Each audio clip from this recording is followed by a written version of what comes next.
السلام عليكم. هاد الحلقه هذه بلا سكريبت بلا والو، وكنظن باللي حتى الاستاذ عبد الصمد اللي كتصورنا دابا ما يعرفش علاش غنهضر. اليوم غنهضر معكم على كيفاش تلاقيت مع الديزاينر ديال هاد اللوغو هذا.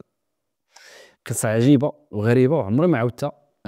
الناس قلال صراحه اللي عارفينها فيها بزاف ديال الدروس، وبغيتكم تكتبوا لي في الكومونتير شنو هما الدروس اللي تعلمتوهم من هذه القصه اللي غنعاود لكم دابا. كيف ما كتعرفوا شديت الباك ديالي في 2013 ودرت سنه بيضاء اللي حاولت نخرج ونخدم ونتعلم الديزاين من خلال البراكتيس. شديت الباك ديالي في المتطبيقيه وانا نقول واخا جبت شي نقطه مزيانه وداكشي كامل، قلت اجي نحط كاع داكشي اللي قريت انتو براكتيس ونشوف واش فريمون كنعرف ندير الديزاين ولا لا.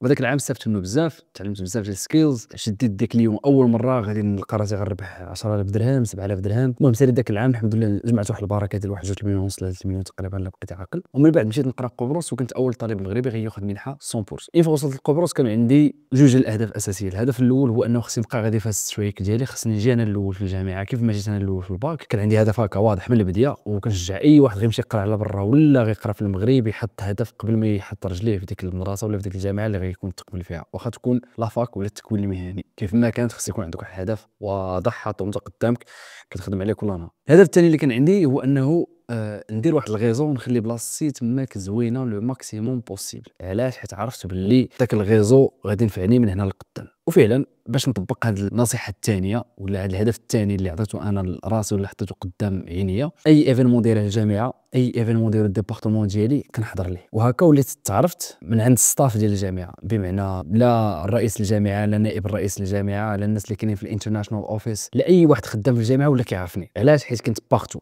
كنقضي الاغراض للناس، كنحل مشاكل الناس، كنبان للناس بلي انا راه مهتم بداك الشيء اللي هما كيديروه. فعلا كنت مهتم. علاش؟ حيت كنت كنامن بلي نقدر نستافد من اي واحد ونقدر نتعلم من اي واحد. وهذه المساله ديما كنقولها، تقدر تتعلم من اي واحد سواء ناجح ولا فاشل. ناجح بطبيعه الحال غتعلم كيفاش ننجح، والفاشل شنو غتعلم منه انك ما تكونش بحالو. عقلوا على هذه المساله دي مزيان. فكنت كنتخلط مع الناس بزاف من جنسيات مختلفه. الجامعه كان فيها تقريبا شي 109 ديال الجنسيات ولا 110 ديال الجنسيات. فما نلقى شي واحد نجلس معاه نخرج انا وياه، ليتس كاتشاب، ليتس هاف ميتين، ليتس دو ذيس، ليتس دو ذات. اي كلوب يونيفرسيتير يقدر يكون طاح لك في بالك الا ودخل جربت فيه شي حاجه ولا شفتهم كيفاش كيخدموا ولا شفتهم شنو كيديروا. كيف ما قلت هذا خلاني في الواجهه، وفي نفس الوقت حاولت ما امكن نتقرب للناس اللي كاينين في الديبارتمون ديالي، حيت كيف ما كتعرفوا الجامعه راه كبيره بزاف، صعيب يعني يكون عندك دي ريلاسيون مع كاع الناس اللي في الجامعه. فحاول تركز على الانترناشونال اوفيس اللي هو مسؤول على الطلبه الاجانب، وفي نفس الوقت حاول تركز على الديبارتمون ديالي. وفي الديبارتمون ديالي اللي درت هو انه حاولت نتقرب للادفايزر ديالي لي بروف اللي كيقريونا، والفايس تشير اللي هو نائب الرئيس ديال الديبارتمون، والتشيرمان اللي هو الرئيس ديال الديبارتمون. تقول لي عبد الرحمن كي درتي كي تقربتي لهم. هنا في المغرب كاينه كلمه خايبه لشي حاجه بحال هذه، كيقول لك انت متملق، انت كتحاول تقرب لهاد الناس كتملق لهم اتسيتيرا، منافق اتسيتيرا. انا بالنسبه لي لا، انا حاولت نتقرب ليه حيت كنشوفو بلي هو احسن مني وبلي هو عنده شي حاجه اللي ما عنديش انا. وفعلا كيجي البروف كيدير الدرس كيعطي بزاف ديال الحوايج زوينين. الا مشيت صيفط انا ايميل من بعد الدرس كنلقاه كيقدر يفيدني في امور اللي ادفانس على داكشي اللي هو خصو يعطيه في الدرس. هو راه مفروض عليه خصو يهضر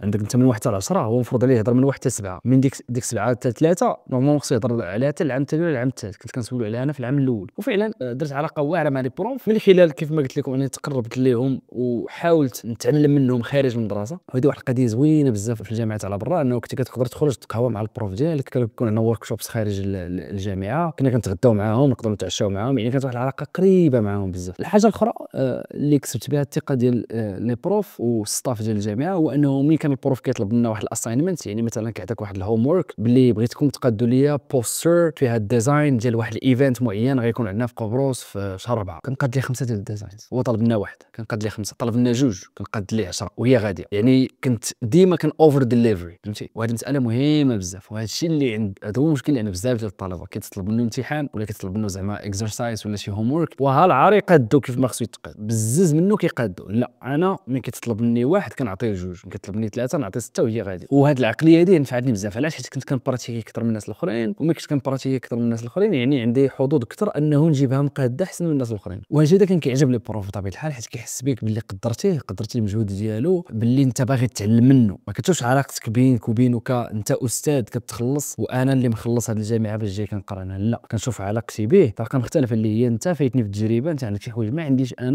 انا بغيت نكون متعلم ديالك، انت هو المعلم وانا هو المتعلم، وبغيت نتعلم منك لو ماكسيموم بوسيبل، بغيت نخرج كاع داكشي اللي عندك في دماغك نخرجو نتعلمو نبدا نديرو انا. فعلا ما جيت نوصل للعام ديال الرابع، حيت انا قريت في الجامعه 4 سنين وكنت خرجت في 3 سنين ونص، ما جيت نوصل للعام الرابع حتى نقدر نقول لكم وليت اشهر اليمون في الديبارتمون ديالي، كلشي كيعرفني، لا الدراري الجداد لا القدام، لا الناس اللي كيقراو معايا في الكلاس ديالي لا بريمير اني، يعني اي واحد كيهضر الريفيرونس هو عبد الرحمن. علاش؟ حيت كانوا كيشوفوا خدمتي معلقه، كانوا كيشوفوني كيفاش كنت كنخدم، وكانوا كيسمعوا النقاط اللي كنجيب لهم. الحفل ديال التكريم ديال كل سيمستر كنت ديما كنجي انا الاول الثاني، انا الاول الثاني، انا الاول الثاني بحال هكا، يعني ولات عندي واحد السمعه واعره بزاف في الديبارتمون. هنا شنو اللي غادي يوقع في العام الرابع؟ الديزاينر ديال ابل لوغو غادي يجي لقبرص وغيجي عندنا حنا في الديبارتمون ديالنا. كيفاش غادي يجي؟ بكل بساطه جاتو انفيتاسيون من عند الديبارتمون ديالنا، اون فوا كونفيرمي معاه انه يجي، الشيف ديال الديبارتمون ديالنا غيختار 3 ديال الطلبه اللي خصهم يدوزوا معاه تقريبا واحد الاسبوع. هذا الاسبوع بما غنديروا معاه الشادوين، نقدروا نسولوا اي سؤال بغيناه في البريفي، ندوزوا معاه وقت، المهم هادشي كامل، يعني حتى النمره ديالته كانت عندنا ايميل ايتترا، يعني لحد الان كنصيفط ليه ايميل.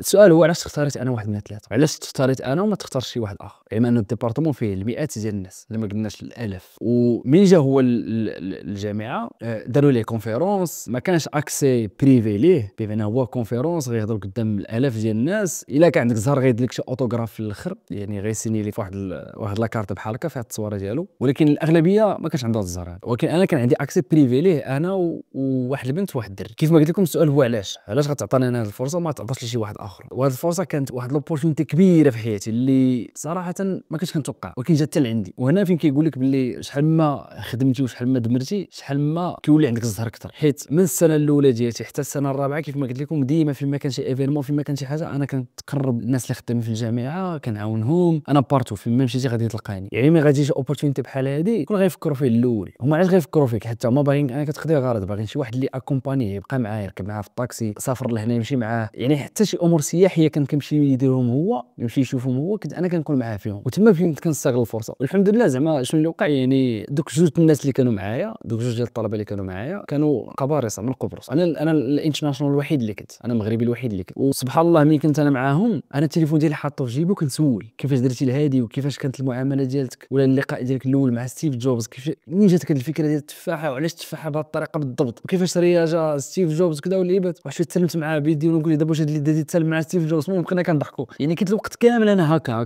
كنهضر معاه ومركز بالضبط على داكشي اللي كيقول، وكنقيد اي حاجه عطاها ليا. دوك الجوج الاخرين كانوا كياخذوا مع السيلفيز، ما مسوقينش كاع، يعني هما بالنسبه لهم انا ما عرفتش صراحه علاش تختاروا بالضبط، ولكن هما كانوا في فريكونس وانا كنت في فريكونس مختلفه تماما. انا كنت مهووس مريح معاه، باغي نجبد منه اكبر عدد ديال المعلومات بوسيبل، الماكسيموم بوسيبل كنحاول نجبدو من عنده. وفعلا الحمد لله دازت معاه تجربه واعره، واحد التجربه صراحه اللي عمري ما ننساها. هكا كيفاش تلاقينا، ومن بعد كنا كنيشونجيو لي زيميل، صراحه تعلمت منه بزاف ديال الحوايج، ومن اكثر الحوايج اللي تعلمت منه هو نقاد تقريبا من اشهر لوغوات في العالم، لما قلناش اشهر واحد، ولكن في نفس الوقت واحد الانسان اللي متواضع، واحد الانسان اللي دمر، واحد الانسان اللي فيري تكنيكال، يعني عارف بالضبط شنو كيدير وضابط الخدمه ديالته. وهادشي كان بطبيعه الحال كان من فضل الله سبحانه وتعالى، حيت كان خاصني نكون انا في قبرص في واحد الوقت معين، باش اول مره هو غيجي تماك. وقبرص دوله غير مشهوره، خصوصا الشمال ديال قبرص اللي بزاف ديال الدول ما كيعترفوش بها، ومع ذلك غيجي هو في ذاك الوقيته اللي انا كاين تماك، وانا اللي غنختار باش نستقبلو، وانا اللي غنختار باش ندوز معاه الماكسيموم بوسيبل ديال الوقت. وهذا كامل شنو كيبين؟ انه يس كاين القضاء والقدر، ولكن حتى ملي يجي القضاء والقدر خصو يلقاك باللي انت مستعد. هذه الملخص ديال كيفاش تلاقيت مع الديزاينر ديال ابل لوغو. كنتمنى تكونوا